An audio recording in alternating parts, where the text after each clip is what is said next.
ప్రార్థించుకొని మరి దేవుని ఆరాధన అనేది ప్రారంభించుకుందామండి. ప్రార్థన చేసుకుందాం. యెహోవా దేవా నా తండ్రి నా ప్రభువా, మీ కృపా కనికరస్తాన్ని బట్టి నీకు వందనాలు స్తుతులు స్తోత్రం చెల్లించుకుంటున్నాను. గొప్ప దేవుడుగా మీరున్నారు నా ప్రభువా. అయ్యా నా తండ్రి, ఎల్లప్పుడూ కూడా సహాయం చేసే దేవుడివి నా ప్రభువా.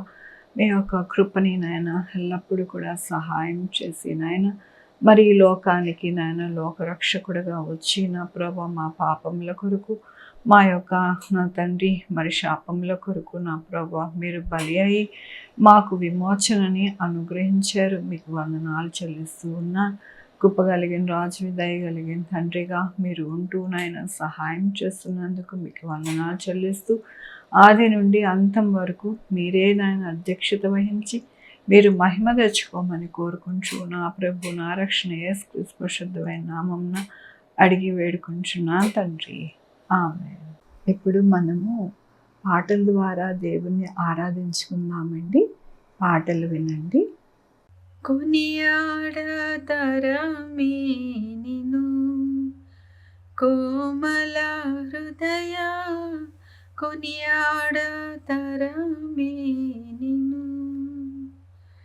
తనరారు దినకారు బినుతారాలను మించు ఘనతేజమున నోపు కాంతిమంతుడ వీవు, కొనియాడతరమే నిను కెరూబులు సెరూపులు మరి దూత గణములు నురుతారంబుగా గొలువా నోపు శ్రేష్ఠుడ వీవు, కొనియాడతరమే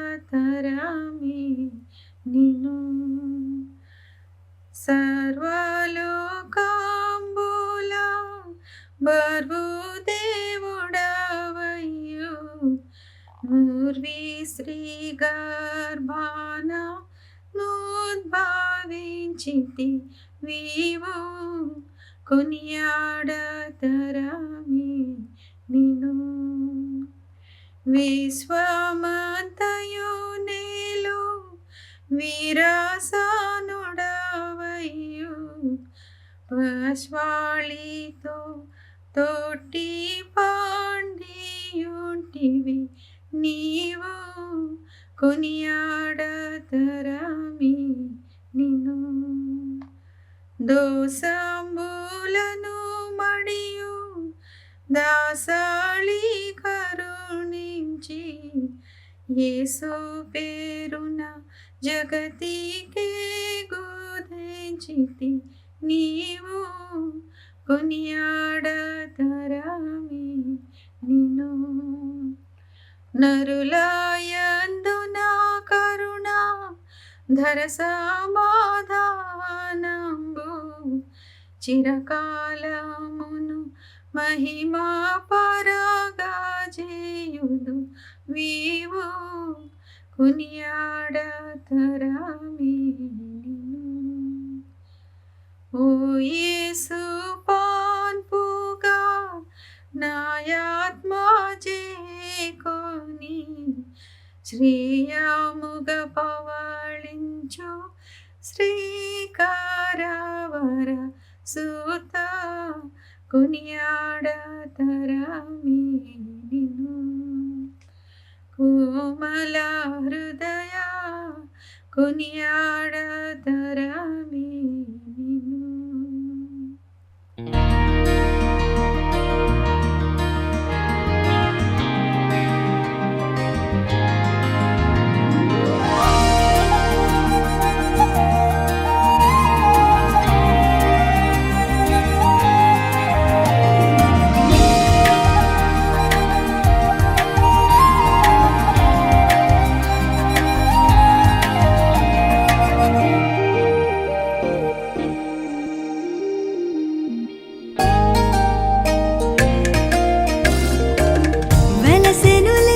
గగనాన తూర్పు తార నిశిధిరే జాములో కురిసెనులే జగాన ప్రేమ ధార బాలకుడేసు జన్మలో క్రిస్మస్ కాంతులే లోకాన వెలిగెనే ప్రభు యేసే జన్మించగా కన్యకు పుట్టెనేడు పరిశుద్ధుడే దీనులే ధన్యుడాయనే శుభవార్త దూత తెల్పగా ఆ గొల్లలే గంతులేసిరి లోకాన రక్షణానందమే పరలోకాన సంగీతమాయిని శుభవార్త దూత తెల్పగా ఆ గొల్లలే గంతులేసిరి లోకాన రక్షణానందమే పరలోకాన సంగీతమాయిని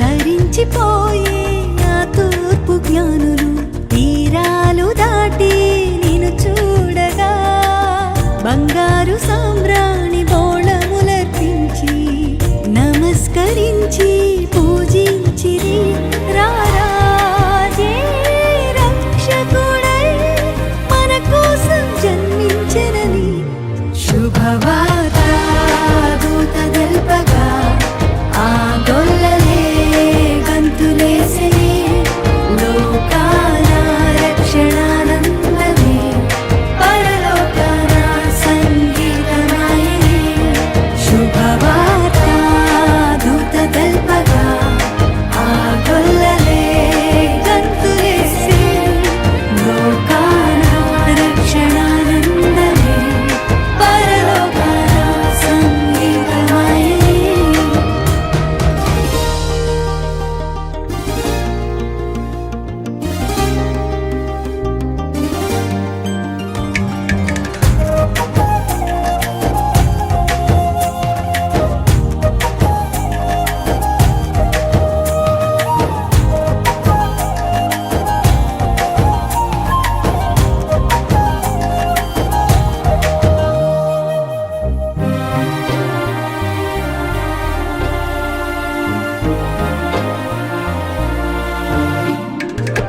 జగాల నేలే జయశీలుడేసే జీవాధిపతిగా జనించెనే శరీరధారై పరిశుద్ధుడేసే పశుశాలలోన పవళించెనే జయగీతం పాడి కీర్తించి కొనియాడెదము శుభవార్త దూత తెల్పగా ఆ గొల్లలే గంతులేసిరి లోకాన రక్షణానందమే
కదా.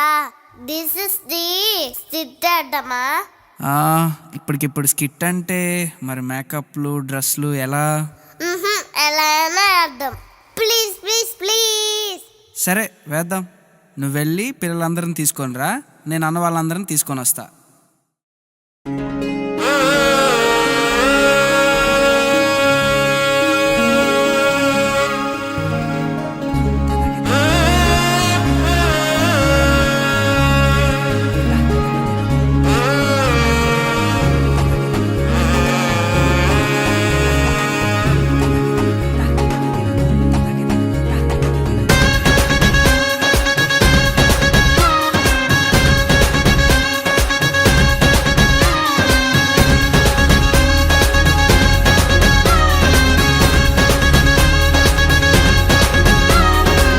జగమంతా సంబరమే మొదలాయే ఈ రోజే, జనించే మహారాజే లోకరక్షకుడే.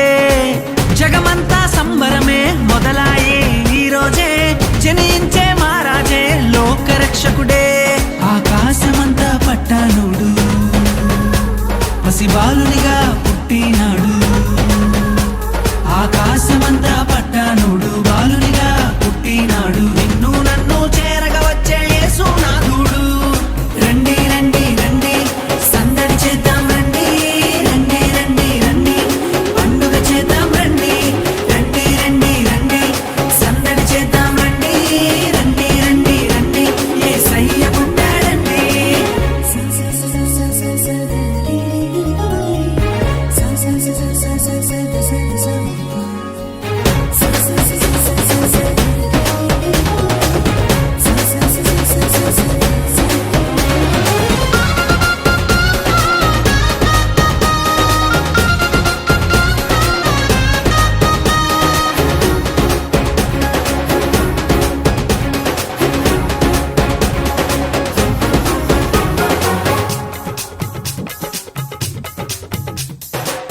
తారనే చూసామే వెంబడి వచ్చామే, రాజునే చూడంగా త్వరపడి వచ్చామే. తారనే చూసామే వెంబడి వచ్చామే, రాజునే చూడంగా త్వరపడి వచ్చామే. చూపులకు చక్కనోడే సుందరుడే ఆసామి, బంగారు సామ్రాణి పోలమునిచ్చి వచ్చామే. చూపులకు చక్కనోడే సుందరుడే ఆసామి, బంగారు సామ్రాణి పోలమునిచ్చి వచ్చామే.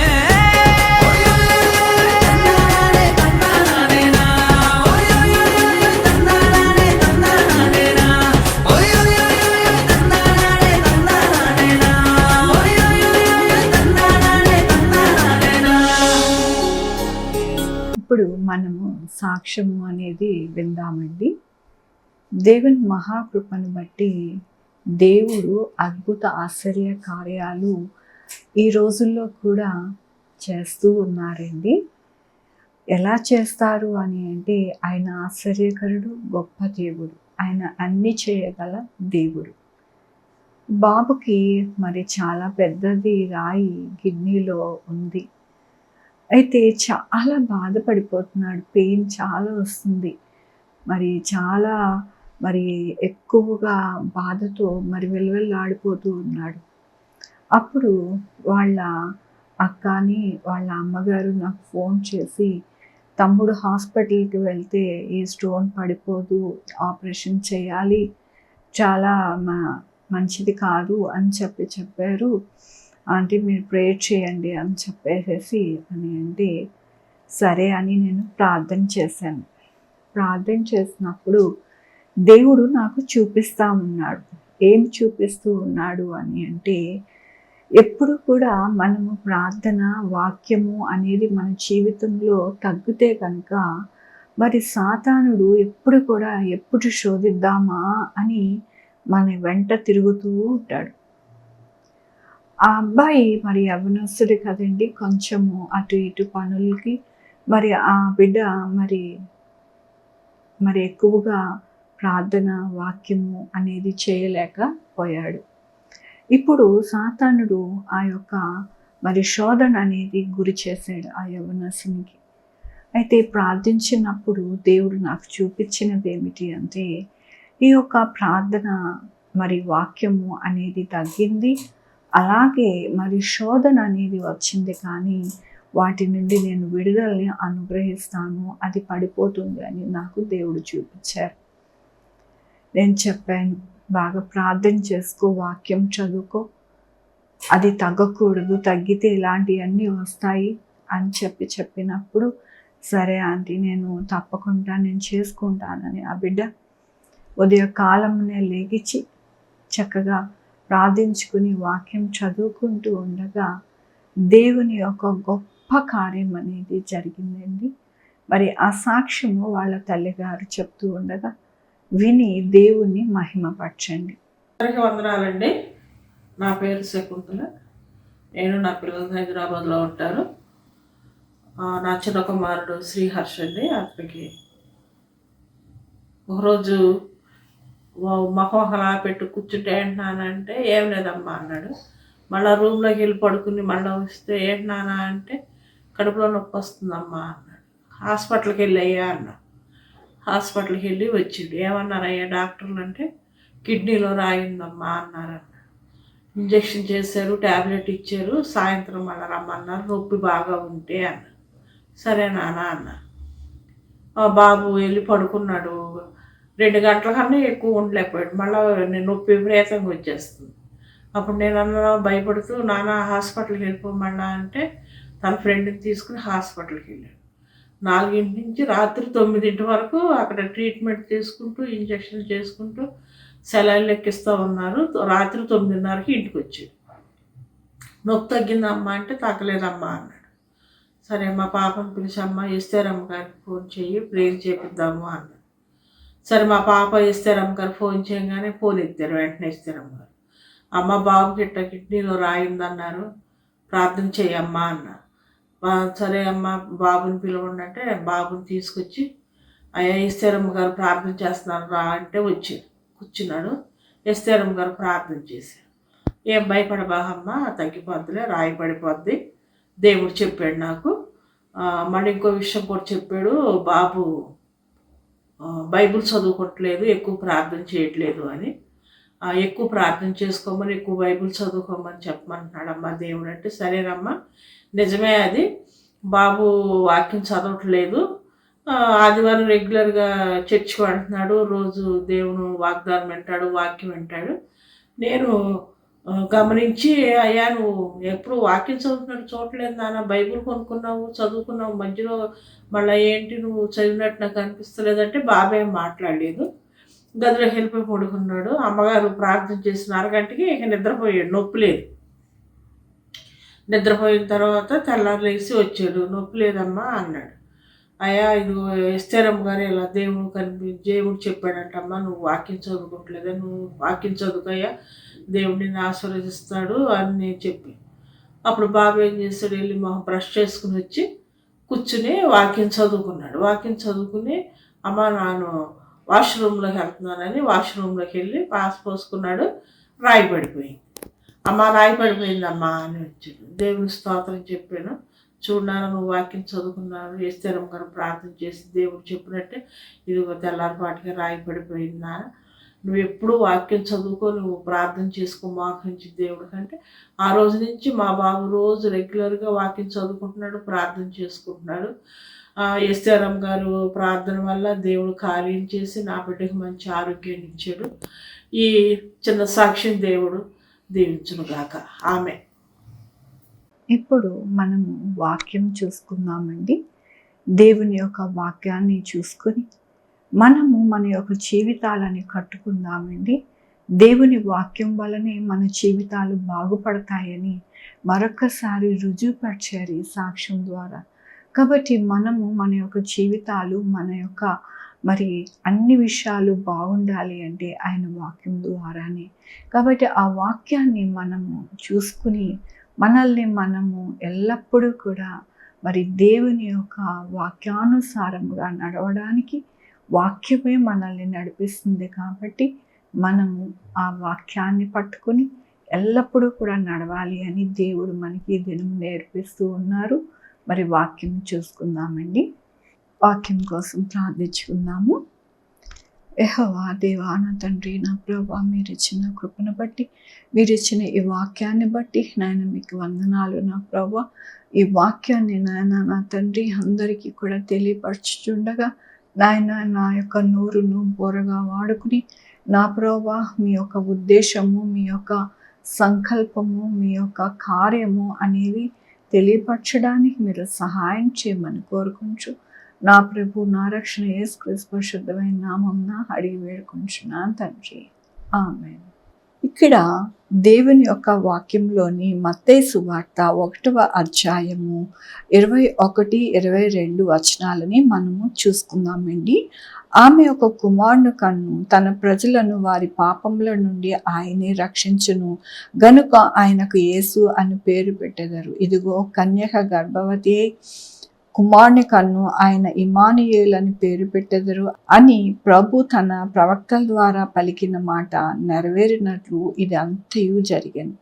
ఇక్కడ చూస్తే ఒక కన్యక గర్భవతి అయి మరి కుమారుడు కనెను అని ప్రవక్తలు ప్రవచించారు. ఎందుకు ఆ యొక్క కన్యక గర్భవతి అయి కుమారుని కంటూ ఉన్నారు అని దేవుడు ఈ యొక్క సంకల్పము ఆదికాండము 3వ అధ్యాయంలోనే దేవుడు తెలియపరిచారు. స్త్రీ సంతానమును మరి ఆ యొక్క సర్ప సంతానమునకు వైరం కలగజేయును అని వ్రాయబడింది. స్త్రీ సంతానము అనగా యేసయ్య. స్త్రీ సంతానముగా యేసయ్య ఈ లోకానికి వచ్చారు. పురుషుడు ఎరగకుండా పరిశుద్ధ ఆత్మ వలన దేవుని యొక్క కృపతో ఆవిడ మరి గర్భవతి అయి మరి సర్వోన్నతుని దేవుని యొక్క కుమారుడుగా ఆయన ఈ లోకానికి రావడానికి ఒక పాత్రగా మరియాని వాడుకున్నారు. అదే ఇక్కడ తెలియపరుస్తూ ఉన్నది వాక్యం. ఒక కుమారుడు పరిశుద్ధ ఆత్మ ద్వారా మరి పుడతారు. ఆయన ఈ లోకమునకు వచ్చి ఈ లోకంలో ఉన్న పాపములను తీసివేసి ఆయన యొక్క కృపను అనుగ్రహించడానికి అని దేవుని యొక్క వాక్యం సెలవిస్తున్నది. మన యొక్క జీవితాలలో మనము ఏది కోరుకుంటూ ఉంటాం? ఎల్లప్పుడూ కూడా మన పాపములు ఎలాగ పోతాయి, మన శాపములు ఎలా పోతాయి, మనము మన యొక్క జీవితాలలో తెలియక చేసినవి, తెలిసి చేసినవి ఎలాగ మరి వాటిని కడుక్కోవాలి అని ఎన్నో రకరకాలుగా మనము మరి అటు ఇటు పరుగులు పెడుతూ ఉంటాం. అయితే ఇక్కడ దేవుని యొక్క వాక్యము ఏమని సెలవిస్తూ ఉన్నది అంటే, మరి లోకాన్ని రక్షించడానికి లోకరక్షకుడు ఈ లోకానికి రావడం అనేది జరిగింది. మన వలన ఎటువంటి మరి ఆ యొక్క మలినంను కడిగేసుకోలేము. అలాగే మన జీవితంలో ఎటువంటి మరి పాపములను ప్రాయశ్చిత్తము అనేది చేసుకోలేము. దేవుడే మన యొక్క జీవితంలో ఆ యొక్క ప్రాయశ్చిత్తముగా ఆయన బలి అవ్వడం అనేది జరిగింది.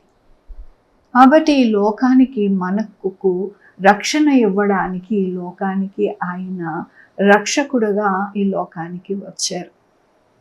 ఎలా వచ్చారండి లోకరక్షకుడుగా ఆయన అంటే, మరి పశువుల శాలలో పశువులు ఉండే ఆ యొక్క శాలలోని ఆయన జన్మించారు. పశువుల శాల ఎలా ఉంటుందండి? ఒక మంచి భవంతిలాగా ఉండదు కదా. పశువులు ఉండేది అని అంటే అక్కడే చాలా చాలా మరి మురికిగా ఎంతో మరి ఇదిగా ఉంటుంది. కానీ దేవుడు అక్కడికి వచ్చి పశువుల శాలలో జన్మించడం అనేది, దేవుడు ఆ పశువుల శాలలోనే జన్మించడం అనేది జరిగింది.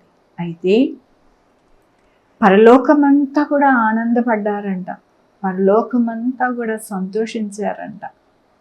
అదే కాకుండా దేవుని యొక్క వాక్యంలో ఏమి రాయబడింది అని అంటే, మత్తయి సువార్త 2వ అధ్యాయము 9, 10, 11 చూసుకుందామండి.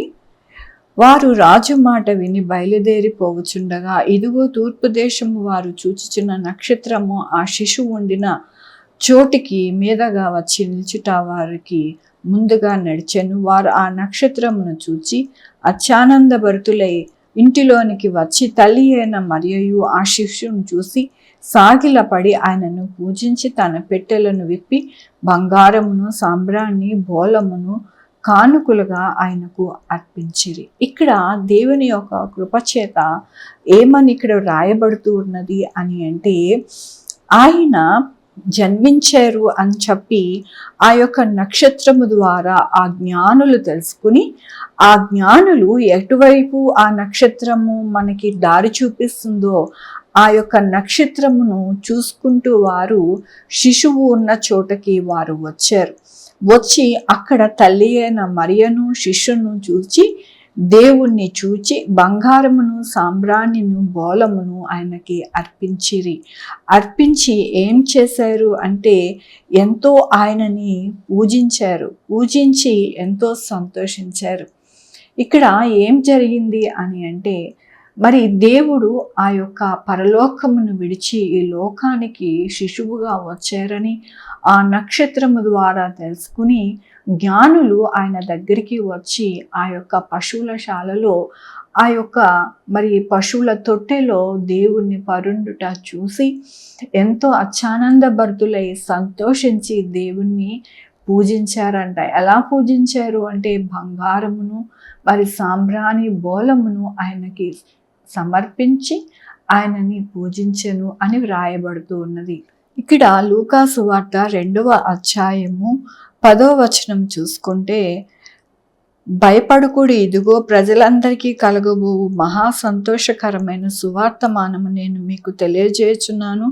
దావీదు పట్టణమందు నేడు రక్షకుడు మీ కొరకు పుట్టియున్నాడు, ఆయన ప్రభువైన క్రీస్తు. ఇక్కడ దూత ఎవరికి బయలుపరుస్తూ ఉన్నది అంటే, అక్కడ పశువులు కాచుకుంటున్న పశువుల కాపర్లకి మరి దూత బయలుపరచబడి ఆవిడ చెప్తూ ఉన్నారు. దూత ఏమంటున్నారంటే, సంతోషకరమైన సువర్తమానము నేను మీకు తెలియజేస్తూ ఉన్నాను అంట. సంతోషకరమైన సువర్తమానమును వారికి తెలియచేయడం అనేది జరగడం జరిగింది. అదే కాకుండా ఇక్కడ ఏం జరుగుతుంది అంటే, సర్వోన్నతమైన స్థలములలో దేవునికి మహిమయు ఆయనకిష్టులైన మనుషులకు భూమి మీద సమాధానమును కలుగునుగా కానీ దేవునికి స్తోత్రము చేయుచుండెను. ఆ దూతలు తమ యొద్ద నుండి ఇక్కడ ఏమని స్తోత్రం చెల్లిస్తూ ఉన్నారంటే, సర్వోన్నతమైన స్థలములలో దేవునికి మహిమయు ఆయనకిష్టులైన మనుషులకు భూమి మీద సమాధానమును కలుగును అని ఇక్కడ మరి దూతాన్ని చెప్పడం జరుగుతుంది అనేక మందికి. దేవుడు నాకు చాలా కాలము క్రితము మరి ఆయన పరిచర్య చేస్తూ ఉన్నాను కదండి. పరిచర్య చేస్తూ ఉండగా దేవుని యొక్క బహుమానాలు అప్పుడప్పుడు మనకి ఇస్తూ ఉంటారు. ఆయన మెచ్చుకుంటూ ఉంటారు, నా పరిచర్య ఎంత మంచిగా చేస్తూ ఉన్నావు, చక్కగా నా పరిచర్య చేస్తున్నందుకు నేను సంతోషిస్తున్నాను అని మనకి గిఫ్ట్లు అనేది దేవుడు ఇస్తూ ఉంటారు. నాకు ఏం గిఫ్ట్ ఇచ్చారు అని అంటే, ఆ యొక్క సర్వోన్నత దేవుడు ఈ లోకానికి వచ్చి జన్మించడము అనేది ఎలా ఉంటుంది, ఆ పశువుల పాకలో ఎలాగా ఉన్నారు, ఈ జ్ఞానులు ఎలాగ వచ్చి ఆరాధించారు, మరి ఆ యొక్క పరిస్థితి అంతా కూడా ఎలా ఉంటుంది అని చెప్పేసి మరి దేవుడే నాకు అవంతా కూడా చూపించడం జరిగింది. చూడండి ఎంత చక్కగా ఉన్నది. ఆ నక్షత్రము పైన మరి చక్కటి కాంతితో ఆ యొక్క యేసయ్య బాలుడైన యేసయ్య మీదకి ఆ కాంతి వెదజల్లుతూ ఉండగా అక్కడ వారందరూ కూడా ఆ యొక్క మహిమను చూచి అత్యానంత భరితులై ఆయనని పూజిస్తూ ఉన్నారు. అక్కడ పశువులు కూడా ఉన్నాయి, అవి కూడా ఆరాధిస్తున్నాయి దేవుణ్ణి. అక్కడ తల్లి అయిన మరియా మరి చక్కగా ఆమె ఆ శిశువు దగ్గరకి వచ్చి ఆమె ఆ శిశువుని చూస్తూ ఆరాధపూర్వకంగా మరి ఏసేపును అలాగే మరియా ఉండడం అనేది మనము చూస్తూ ఉన్నాం. ఆ రాత్రికాల సమయంలో ఎంత సంతోషకరముగా ఆ యొక్క మనుషులలో ఉన్నది. నాకైతే నేను చూచినప్పుడు నిజంగా వారు సంతోషకరముగా ఆనందభరితులు అయ్యారు అని వ్రాయబడింది కదా వాక్యము. నేనైతే అది చూసి ఎంత ఆనందము అంటే, ఎన్నో సంవత్సరముల క్రితము దేవుడు నాకు చూపించారు. అది చూపిస్తే కూడా నేను ఎంత ఆనందముగా భరితంగా అయ్యాను. అయితే నేను మీ అందరికీ కూడా చూపించాలి అని నేను రాస్తూ ఉన్నాను. అంటే ఆ యొక్క పెయింట్ వేస్తూ ఉంటే మళ్ళీ దేవుడు ఎక్కడ నేను మర్చిపోతానా, ఎక్కడ మిస్టేక్ చేస్తానా, ఆయన యొక్క కృప అనేది నేను సరిగ్గా చూపించలేనేమో అని మళ్ళీ దేవుడు నాకు చూపించడం జరిగినది. ఆయన ప్రేమ గొప్పది. చూడండి, ఈ లోకానికి ఆయన వచ్చారు, జన్మించారు. అందుకనే క్రీస్తు పూర్వమును క్రీస్తు సకము అనేది మనం చదువుకుంటూ ఉన్నాం. ఇది సత్యమైనది, ఇది కల్పనా కథ అయితే కాదు. ఇది మీ ముందుకి తీసుకొని ఎందుకు వస్తున్నాను అంటే ఎంత సంతోషంగా ఉన్నది చూసారా. ఆయన జన్మించి ఆ యొక్క నక్షత్రపు యొక్క కాంతిలో అక్కడ అందరూ కూడా పూజించి ఆయనని ఆరాధించే భావంతో వాళ్ళ యొక్క మొహములు సంతోషముగా ఉన్నాయి. మనము అట్టి సంతోషము మనము కూడా కలిగి ఉండాలి అని దేవుడి దినము మనకి తెలియపరుస్తూ ఉన్నారు. సంతోషము అంటే డబ్బులో సంతోషం లేదండి, మరి మనము వండుకునే పదార్థాల్లో సంతోషం లేదు, మనము వేసుకునే బట్టలలో సంతోషం లేదు. మనకి సంతోషం ఎక్కడి నుంచి వస్తుంది అంటే ఆ దేవుని యొక్క కృపను చూచినప్పుడు, ఆయన ప్రేమను చూచినప్పుడు, ఆ యొక్క మరి క్రియలను, దేవుని యొక్క క్రియలు మనకి తెలియపరుస్తున్నప్పుడు ఆ యొక్క సంతోషము వేరే వాటిల్లో అనగా ఈ లోక సంబంధమైన వాటిల్లో మనకి కలగదండి. ఇక్కడ చుట్టూ ఉన్నవారు మనుషులే, కానీ ఏం జరుగుతూ ఉన్నది అంటే వారికి సంతోషం జరుగుతుంది. దేవుణ్ణి చూచినప్పుడు ఆనందభరితులు అయిపోయారు, ఆనందముగా సంతోషముగా ఉన్నారు వారందరూ కూడా. ఆ మహిమ, ఆ వెలుగు అదంతా కూడా చూస్తూ ఉంటే పరలోకము దిగి వచ్చిందే మా కొరకు, మా యొక్క పాపముల కొరకు, మా యొక్క శాపములను కొట్టివేయడానికి అనే సంతోషం. దూత ఏం చెప్పింది? సర్వోన్నత దేవుడు మీ కొరకు లోకరక్షకుడుగా లోకాన్ని రక్షించే వారిగా వచ్చారు అని సువార్తమానమును మీకు తీసుకుని వచ్చాను దూత మరి తెలియపరుస్తూ ఉంది. మన జీవితాలలో ఎప్పుడు సంతోషం వస్తుంది, ఎప్పుడు ఆనందము కలుగుతుంది, ఎప్పుడు మన జీవితాలలో మరి అన్ని విషయాలలో మనము సంతోషకరంగా మనమును మన కుటుంబము జీవిస్తాము అని అంటే ఆయనే మన యొక్క జీవితంలో ఉంటేనే జరుగుతుంది. ఆయన లేకపోతే మరి ఏది కూడా జరగదు. పండగ వచ్చింది, పిండి వంటలు వండుకున్నామా, బిర్యానీ తిన్నామా, సినిమాకి వెళ్ళామా, ఇది సంతోషమా మన యొక్క జీవితంలో? ఈ లోకము అదే పోకడలో ఉంటూ ఉంటారు. కానీ సంతోషము, నిజమైన సంతోషము ఏమిటి అంటే ఆయన యొక్క మహిమ, ఆయన కృప, ఆయన దీవెన మన జీవితాలలో ఉంటే చెప్పలేనంత సంతోషం. సినిమా చూస్తామండి, ఒక గంట నవ్వుతాం, రెండో గంటకి వేలబడిపోయి అంతా కూడా మరి సీరియస్ అయిపోతూ ఉంటుంది. ఆ ఒక్క గంటే కాసేపు నవ్వుతాం, మళ్ళీ ఇంటికి వచ్చిన తర్వాత మన జీవితాలు యథాతథగా ఉంటాయి. ఎప్పుడు కూడా శ్రమపడుతూ, బాధపడుతూ, కష్టపడుతూ, నిట్టూర్పులు ఊడుస్తూనే ఉంటాం మనం. అది సంతోషమా? ఈరోజు పిండి వంటలు వండుకున్నాం, బిర్యానీ తిన్నాం, అంతా మంచిగా జరిగిపోయింది అని అనుకుంటే అది సంతోషమా? కాదు. మనకి సంతోషము ఎక్కడి నుంచి వస్తుంది అని అంటే ఆయన యొక్క కృపలో. మనమును మన కుటుంబము ఉదయమునే ఆయన సన్నిధికి వెళ్ళి ఆయనని ఆరాధించుకుని ఆయన దగ్గర నుండి మనం బ్లెస్సింగ్స్ తీసుకొని మరి ఆయన యొక్క ఆరాధనా పూర్వకంగా దినమంతా కూడా గడుపుట అనేది మన యొక్క జీవితాలకి ఎప్పుడు కూడా మరి దీవెనకరముగా ఉంటుంది. అంటే దేవుడి పిండి వంటలు తినద్దు, బిర్యానీ తినద్దు అన్నట్లా. నా బిడ్డలు రాజులు, నేను రాజుని, నా బిడ్డలు కూడా రాజు. కాబట్టి వాళ్ళు ఎప్పుడు కూడా ఉన్నతమైన స్థానంలో ఉండాలి, మంచిగా ఆహారం తీసుకోవాలి, మంచిగా కారు బంగ్లా అన్నీ ఉండాలి వారికి. మంచి స్థితిలో వారిని ఉంచుతాను నేను అని దేవుడే చెప్తూ ఉన్నారు. ద్వితీయోపదేశ కాండము 28వ అధ్యాయము 1 నుండి 12 వచనాలు ఏమని దేవుడు దీవిస్తూ ఉన్నారు. నీ రాకపోకలందు, నీ పిండి పిసుకు తొట్టెలో, నీ పశువులు, నీకు కలిగిన ఆ యొక్క పొలము అన్నిటినీ నేను దీవిస్తాను అంటున్నారు. ఇందులో దీవించకపోయేది ఏమున్నదండి? మనం అన్నీ కూడా సమృద్ధిగా పొందుకోవాలని, మనము ఎంతో ఆనందంగా ఉండాలని దేవుని యొక్క ఆశ. అదే కాకుండా మనము తెలిసి తెలియక చేసిన పాపములను తీసివేసి పరలోకాన్ని మనకి అనుగ్రహించాలి అని ఆయన ఈ లోకానికి వచ్చారు.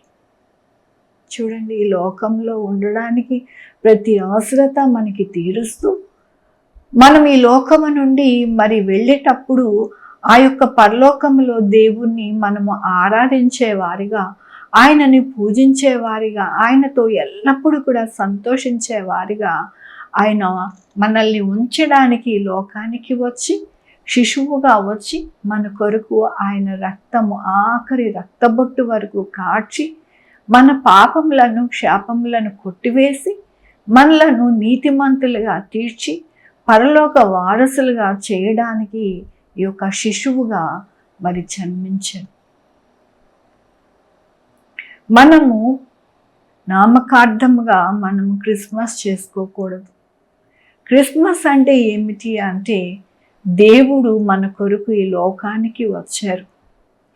మన యొక్క జీవితాలని బాగు చేయడానికి, మన జీవితాలని కట్టడానికి, మన జీవితాలను ఆయన యొక్క కృప చేత నడిపించడానికి. చాలా రకాలుగా భక్తి చేస్తూ ఉంటారు ఈ లోకంలో. ఎంత భక్తి చేస్తూ ఉంటారు అంటే, నిజంగా వాళ్ళని చూసినప్పుడు నాకు చాలా యేసయ్యకి ఎంత భక్తి చేస్తే పరలోకం అంతా వీళ్ళదే అనిపిస్తూ ఉంటుంది నాకు. నిజంగా వాళ్ళు అన్యులైనప్పటికీ కూడా భక్తి శ్రద్ధలతో చాలా భక్తి చేస్తూ ఉంటారు. కాబట్టి దేవుని యొక్క మహాకృపను బట్టి మరి మనమందరం కూడా భక్తి చేయాలి.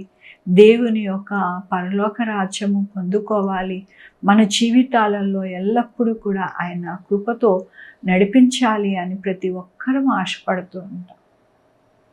ఆ ఆశని దేవుడు తీరుస్తానని దినము దేవుడికి సెలవిస్తూ ఉన్నారు. ఎవరైతే అయ్యా నువ్వు నా కొరకు జన్మించావు, నా కొరకు ఆఖరి రక్తబొట్టు వరకు కాచావు, నా కొరకు పరలోకము సిద్ధపరుస్తున్నావు అని వారు హృదయం అనేది దేవునికి ఇస్తే దేవుడు ఎంతో సంతోషిస్తారు. సంతోషించి మనకి ఎన్నో అద్భుతమైన మరి గిఫ్ట్లు అనేది ఇవ్వడం అనేది జరుగుతుంది. నాకు కూడా మరి దేవుడే యేసయ్య నా రక్షకుడు, నా యొక్క దేవుడు అని దేవుని యొక్క కృపలో ఆనుకుని ఉండినప్పుడు దేవుడు ఆ యొక్క మరి జ్ఞానులు, మరి యేసేపు, మరి మరియా, అలాగే అక్కడ పశువుల కాపర్లు అందరికీ కూడా ఆ యొక్క నక్షత్రపు వెలుగులో దేవుడు యేసయ్య ఈ లోకానికి జన్మించినప్పుడు ఎంత సంతోషము అనేది ఉన్నదో ఆ సంతోషము నాకు చూపించారు. అదే మీకు చూపిస్తూ ఉన్నాను. ఇప్పటికైనా కూడా మీరు తెలుసుకోండి, లోకరక్షకుడు ఈ లోకమునకు ఇలాగ జన్మించి ఇలాగ వచ్చి మనకి ఎంతగానో రక్షించడానికి ఆయన సిలువ యాగం అయ్యారు అని తెలుసుకోండి. ఈ క్రిస్మస్ నుంచైనా మా యొక్క జీవితాలు బాగు చేసుకోవాలని ఆలోచనతో నడవండి. అప్పుడే మన జీవితాలలో నిజమైన క్రిస్మస్, నిజమైన సంతోషము, సమాధానము కలుగుతుంది. ఈ రోజుల్లోని కుటుంబాలలో సంతోష సమాధానము లేకుండా పోయినాయి. ఎక్కడ చూసినా మరి సమాధానము లేని పరిస్థితి. ఎందుకని అంటే కుటుంబాలలో ఆ యొక్క సమాధానాన్ని తీసివేసి గలిబిల్నిచ్చి ఎంతగానో మరి మనుషులను పాడు చేస్తూ ఉంటాడు సాతానుడు. కానీ మనము జ్ఞానము కలిగి ఏం చేయాలి అని అంటే ఆయన వెలుగును మన యొక్క జీవితాలలోనూ మన కుటుంబంలోనికి మనము ఎల్లప్పుడూ కూడా ఆయన సన్నిధిలో మనం నిలవడానికి మనము ప్రయత్నం చేయాలి. ఆనాడు జ్ఞానులు ఆ యొక్క వెలుగును చూచి ఆ యొక్క వెలుగుతో పాటు ఆయన సన్నిధికి రావడం జరిగినది. ఈరోజు కూడా అనేక మంది కొరకు అనేక మంది ప్రార్థిస్తున్నారు, వాక్యం చెప్తున్నారు, వాక్యాన్ని వారికి అందిస్తున్నారు అందరికీ కూడా. అది తెలుసుకుని మరి ఆ గమ్యానికి చేరితే గనక మనము నిత్య జీవంలోనికి ప్రవేశిస్తాం, నరకము నుండి తప్పింపబడతాం. లేకపోతే మన జీవితము ఆఖరి దిశ ఏమిటి అంటే నరకమే. అక్కడ పురుగు చావదు, అగ్ని ఆరదు, అటువంటి క్రియ అనేది ఉంటుంది. కాబట్టి అక్కడికి మనము వెళ్ళకుండా నిత్య నరకము అనుభవించకుండా దేవుడు పరలోకమందు సంతోషముగా ఆయన యందు ఆనందిస్తూ ఆయనని మనము పూజిస్తూ ఉండడానికి దేవుడి లోకానికి వచ్చారు. అదే మొట్టమొదటిగా ఎలా ఉంటుంది అనేది మానవులకు చూపించడం జరిగింది.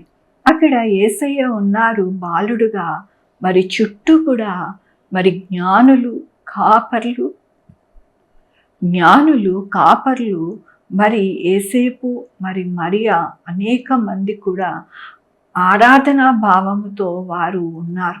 ఎందుకని అంటే అంత గొప్ప సంతోషాన్ని వారు చూస్తూ ఉన్నారు. మనము కూడా ఈ యొక్క క్రిస్మస్ అప్పుడు ఖచ్చితంగా అట్టి కృపను పొందుకోవాలని, ఆయన యొక్క కృపను మనము పొందుకొని మనము ఈ సంవత్సరము నుండే ఎల్లప్పుడూ కూడా మన జీవితాలలోనూ మన కుటుంబంలోనికి ఆనందమును తెచ్చుకొని మనము ఎల్లప్పుడూ కూడా ఈ యొక్క జీవిత యాత్రని కొనసాగించాలి అని దేవుడు ఈ దినము మనకి సెలవిస్తూ ఉన్నారు. దేవుడు సెలవిచ్చే దేవుడు, ఎల్లప్పుడూ కూడా ఆయన కృపను మనకు అనుగ్రహించే దేవుడు అని మర్చిపోకండి. ఈ లోకానికి ఎందుకు వచ్చారు? ఈ లోకమునకు రావడానికి గల కారణం ఏమిటి అనేది మనందరికీ తెలుసు కదా. వాక్యం అనేది అనేక మంది విత్తుతూ ఉన్నారు కాబట్టి మనందరికీ తెలుసు. కానీ ఆ అనుభవం అనేది లేకుండా మనము దూరముగా వెళ్ళిపోతూ ఉంటాం. మనము అలా చేయకూడదని దేవుడి దినము సెలవిస్తూ ఉన్నారు. ఆయన వెలుగై ఉన్నారు. ఆ వెలుగు ప్రకాశిస్తూ ఉండగా ఆ వెలుగును చూచి మనము ఆ వెలుగుతో మనము వెళ్ళకుండా ఆ చీకటిలోనికి వెళ్ళిపోతే దాని వలన ఎవరికి ప్రయోజనము? కాబట్టి మనము ఆ వెలుతురు చూసుకుని ఆ యొక్క వెలుగులోనికి మనము ప్రవేశించి అక్కడ సంతోషించాలి అని దేవుడు సెలవిస్తూ ఉన్నారు.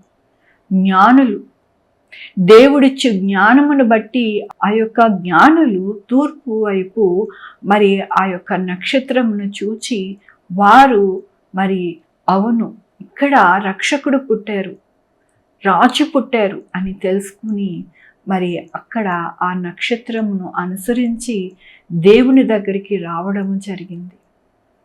ఈరోజు కూడా దేవుడు సెలవిస్తున్నది ఏమిటి అంటే నేనే వెలుగు కదా, నా సన్నిధికి రండి, వచ్చి నిత్య జీవమునకు వారసులు అవ్వండి అని దేవుడు సెలవిస్తూ ఉన్నారు. ఖచ్చితంగా దేవుడు ఆ దినము ఇలాగనే మరి అక్కడ జన్మించి ఆ యొక్క పరిస్థితి అంతా కూడా ఇలాగే ఉంది. నాకు దేవుడు చూపించారు, మీ అందరికీ కూడా చూపిస్తూ ఉన్నాను. చూడండి, మీరు కూడా అత్యానంద భరితులుగా అవుతున్నారు కదా. ఎంత బాగుంది, ఆయన జన్మించారు మన కొరకు. ఆ వెలుగు, ఆ ప్రకాశించుచున్న ఆ యొక్క వెలుగులో అందరి ముఖములు వెలుగుతూ ఎంత సంతోషముగా ఉన్నారు. ఇక్కడ వాక్యంలో అదే తెలియపరుస్తూ ఉన్నారు. ఏమంటున్నారు అంటే మరి లూకా సువార్త 2వ అధ్యాయము 18వ వచనము, గొర్రెల కాపర్లు తమతో చెప్పిన సంగతులను గూర్చి విన్నవారందరూ మిక్కిలి ఆశ్చర్యపడి, అయితే మరియా ఆ మాటలన్నీ తన హృదయంలో తలపోసుకొంచు భద్రపరచుకునేను. గొర్రెల కాపర్లు తమతో చెప్పబడిన తాము విన్న వాటిని కన్న వాటిని గూర్చి దేవుణ్ణి మహిమపరచుచు స్తోత్రము చేయుచు తిరిగి వెళ్ళేది. ఇక్కడ ఏమని తెలియపరుస్తూ ఉన్నారు అంటే మరియా అంట ఈ మాటలు, ఈ యొక్క క్రియలు అన్నీ కూడా హృదయంలో భద్రపరుచుకున్నారంట. అదే కాకుండా ఇక్కడ విన్న వాటిని కన్న వాటిని వారు మరి దేవుణ్ణి మహిమపరుస్తూ స్తోత్రము చేయుచు వారు అక్కడ నుండి వెళ్ళారంట. ఇది సత్యమైనదండి.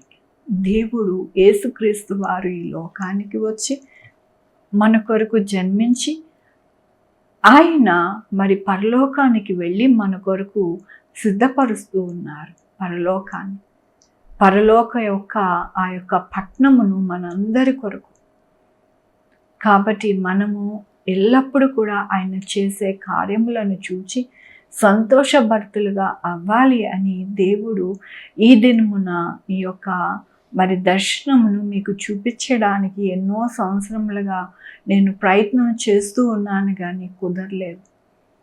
కానీ ఇప్పుడు ఆయన యొక్క కృపను చూపించడానికి మరి దేవుని యొక్క సంకల్పమై ఉన్నది కాబట్టి ఇన్ని సంవత్సరాలకి మీ ముందుకు తీసుకురావడం జరిగినది. నేనైతే ఎప్పుడు కూడా తలపోసుకుని నేను ఆనందభరితులను అవుతూ ఉంటాను. అబ్బా దేవా, ఎంత కృపని నాకు ఇచ్చావయ్యా, చూపించావు, నీకు వందనాలయ్యా అని నేను ఎప్పుడు కూడా ఆయనని స్తుతిస్తూ ఉంటాను. మీరందరూ కూడా మన కొరకు లోకరక్షకుడు ఇలాగ జన్మించెనా, ఇలాగా అందరూ కూడా ఆనందించి పూజించారా అని తెలుసుకుని దేవుణ్ణి మరి ఆరాధించండి. ఇదే దేవుడి దినమున సెలవిస్తూ ఉన్నారు. కాబట్టి దేవునికి వందనాలు చెల్లిస్తూ ఉన్నానండి.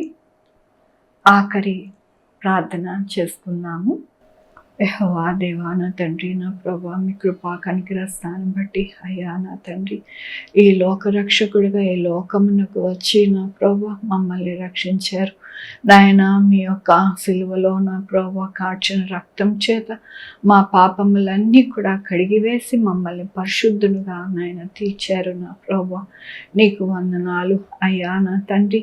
నా ప్రభా ఎలా జన్మించారు, మీరు ఎలాగ మీ నక్షత్రము ద్వారా అనేక మందికి తెలియపరిచారు, అనేక మంది వచ్చి మిమ్మల్ని పూజించారు, ఎలాగా అక్కడ ఎలా సంతోషించారు అనేది చూపించారు. ఈనాడు నా ప్రభు అనేక మందికి చూపించడానికి మీ కృపను అనుగ్రహించారు. మీకు వందనాలు నాయనా. నా ప్రభు చూసి నా ప్రభు మీరే నిజమైన రక్షకుడు, లోకరక్షకుడు అని తెలుసుకొని నాయన వారి జీవితాలను కట్టుకోవడానికి మీరు సహాయం చేయండి. నా ప్రభు నాయనా ప్రభు ఆది నుండి అంతం వరకు నాయన ఈ యొక్క ఆరాధన అంతా కూడా మీరే మీ యొక్క అధ్యక్షత వహించి నడిపించారు. నీకు వందనాలు. మేమందరం కూడా ఆనందభరితులమై సంతోషించి నా ప్రభా మిమ్మల్ని ఆరాధించడానికి మాకు మీ యొక్క కృపనిచ్చినందుకు మీకు వేలాది వందనాలు చెల్లించుకుంటూ నా ప్రభు నా రక్షణ యేసుక్రీస్తు పరిశుద్ధమైన నామమున అడిగి వేడుకుంటున్నాను తండ్రి. ఆమేన్. తండ్రి, కుమార, పరిశుద్ధాత్మ సదాకాలము మనందరికీ తోడై ఉండును గాక. ఆమేన్. మరొక్కసారి మీ అందరికీ కూడా మరి హ్యాపీ క్రిస్మస్ అండి.